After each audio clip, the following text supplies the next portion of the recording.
Struggle icon Albertina Sisulu has been described as a humble servant who always put the needs of the country ahead of hers.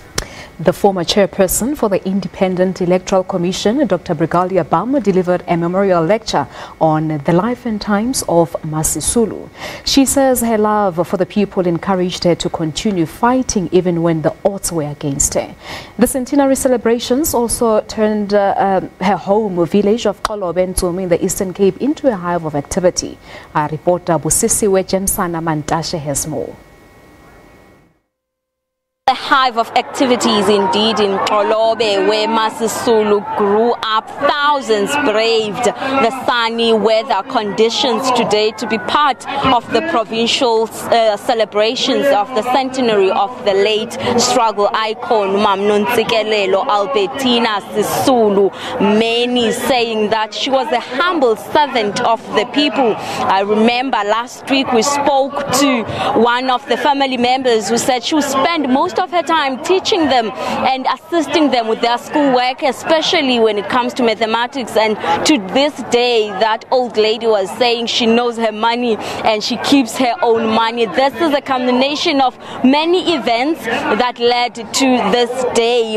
National government was also in the province in Tsofimba, but just early this week, where they visited the hospital that caters for over 37 clinics, including a clinic where MaSisulu comes from, where she grew up and where she was born, saying that more is planned because people around here have been complaining that as the country celebrates the centenary of MaSisulu, her origins, her people are forgotten. They do not have water, they do not have electricity, households for those who need houses, a library, and a number of services that they have been complaining, saying that they do not get those services, and yet they introduced and produced a giant in the political field. But the government has announced that it is well ahead in plans of connecting water to the villages, electricity, a science laboratory is also on the cards, a toy library here in Albertina Sisulu Junior Primary School has also been launched,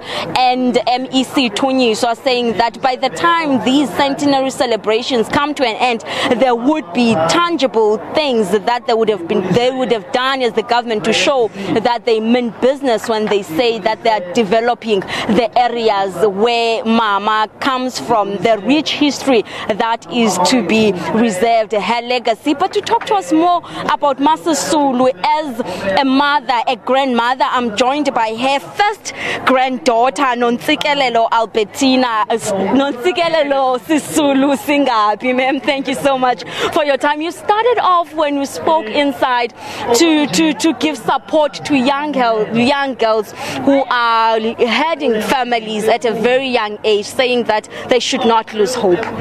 Yes, I still would say that. I remember even when Tatumkhulu Walter Sisulu came out of prison, he said there was no time to despair because the energy of the people was far too great for them to despair while they were in prison. MaSisulu also had the strength and the perseverance that even though she faced the full brunt of the apartheid system, from banning orders to being restricted to going to religious gatherings, from her house being petrol bombed, for her being arrested for absolutely no reason for 90 days without trial, for her being put in a bare cell. She withstood all of that, and she ended up saying, I regret nothing for what has happened to me and my family. Instead, I feel more of a woman than I would have otherwise.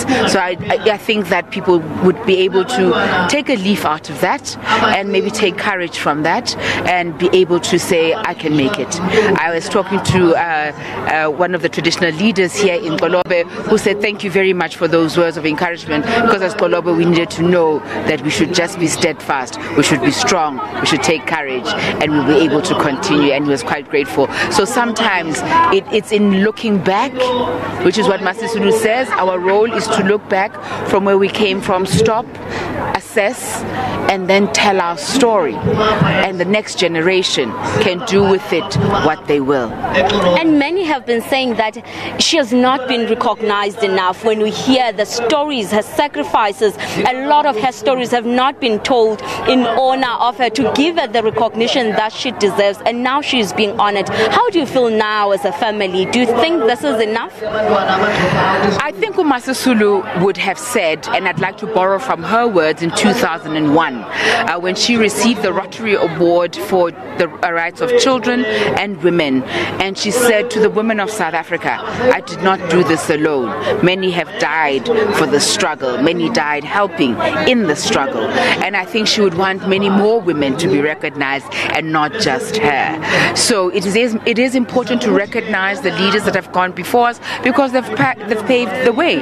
MaSisulu has given birth to many a child herself, but also has assisted many women to give birth to children. She's contributed to the birth of freedom and democracy in our country, and I think it's time for us to ask ourselves the question, what are we going to give birth to in this free and democratic South Africa? But perhaps a challenge to all of us is to give birth to something new in the country.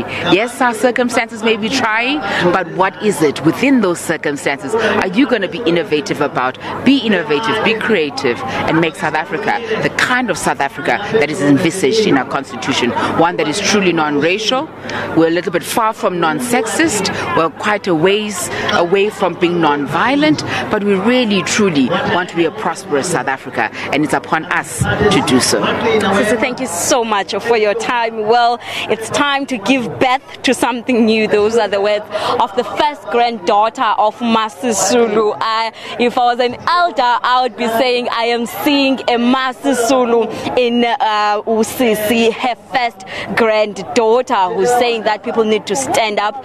Circumstances might be different, but the young ones, those who are heading households, the child-headed households, those children need to be strong. They must not lose hope in their pursuit for a better life and a better country. Well, those are the things and the words from here. Xolobe, former IEC chairperson Dr. Brigalia Bam, also spoke, giving a memorial lecture on the life and times of MaSisulu, saying she was a humble servant. She was very humble. She was one who sacrificed a lot, not only for her family, but also for the betterment of those around her, for the betterment of the country. And indeed, the Sisulus paid a huge price for the democracy that we now enjoy.